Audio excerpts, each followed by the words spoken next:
আজকে বিরাট কোহলির সেঞ্চুরি, রোহিত শর্মার সেঞ্চুরি, ঈশান কিষানের সেঞ্চুরি, দেবদূত পাডিক্কালের সেঞ্চুরি, বৈভব সূর্যবংশী মাত্র 10 রানের জন্য ডবল সেঞ্চুরি করতে পারেনি।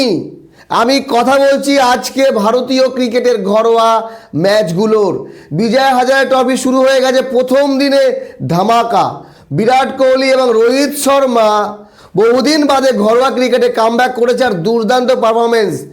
বিরাট কোহলি 101 বলে 131 রান, রোহিত শর্মা 155 রান মাত্র 94 বলে। তো বিরাট কোহলি রোহিত শর্মাকে নিয়ে আলোচনা হচ্ছে এই কারণ এত বড় স্টার, ভারতীয় ক্রিকেট না বিশ্ব ক্রিকেটের সুপারস্টার দুজনে ঘরোয়া ক্রিকেটে কামব্যাক, আর এইরকম কামব্যাক করেছে যে দুজনেই সেঞ্চুরি করেছে। এরপরে সব থেকে বেশি আলোচনা করা হচ্ছে বৈভব সূর্যবংশীকে নিয়ে। বৈভব সূর্যবংশী মাত্র 84 বলে 190 রান করেছে। অবশ্যই ট্যালেন্ট আছে, দুর্দান্ত পারফরমেন্স, কিন্তু আমার একটা প্রশ্ন আছে, এই পারফরমেন্স বৈভব সূর্যবংশী কেন এশিয়া কাপে দেখাতে পারলো না? কেন ফাইনাল ম্যাচে এইরকম একটা ইনিংস, এইরকম জাস্ট এইরকম একটা ইনিংস বৈভব সূর্যবংশী কেন খেলতে পারলো না জায়গা মতো? যদিও বৈভব সূর্যবংশীর আজকের ইনিংসটা ছিল দুর্দান্ত, মাত্র 84 বলে 190 রান, আর 10 রান করলেই ডবল সেঞ্চুরি হতো। শুধু বৈভব সূর্যবংশী না, তার দলের, তার স্কোয়াডের আরও দুজন সেঞ্চুরি পেয়েছে আজকে। সাকিবুল গনি 128 রান মাত্র 40 বলে, আর আয়ুষ করেছে 116 রান 56 বলে। বিহার 576 রানের রেকর্ড করেছে, 50 ওভারে 576 রান, যার ভেতরে 190 রান একারই বৈভব সূর্যবংশীর।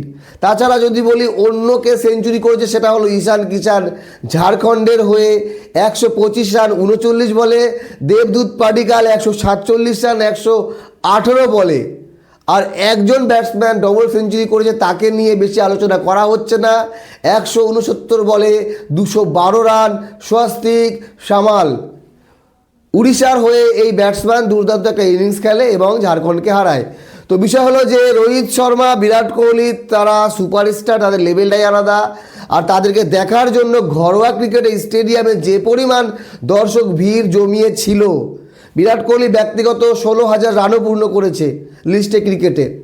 বাকি দেখার বিষয়, সবে টুর্নামেন্ট শুরু হলো, আগামীকাল গ্যাপ আছে, 26 তারিখে আবার ম্যাচ আছে।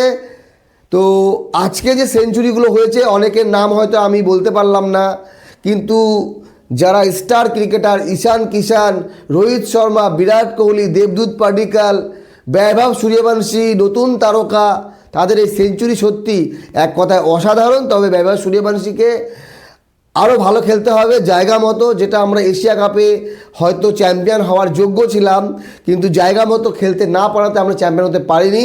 তবে ঈশান কিষান ফর্মে ফিরেছে, এটা আমাদের জন্য অনেক ভালো, কারণ সৈয়দ মুশতাক আলী ট্রফির ফাইনালে সেঞ্চুরি মেরেছিল ঈশান কিষান। আর এই ঈশান কিষান যোগ্য দাবিদার টি-20 স্কোয়াডে থাকা বিশ্বকাপে যেখানে আছে, প্লেইং 11-এ জায়গা পাবে কিনা সেটা কিন্তু সময়ের অপেক্ষা। ভালো থাকবেন সবাই, ধন্যবাদ।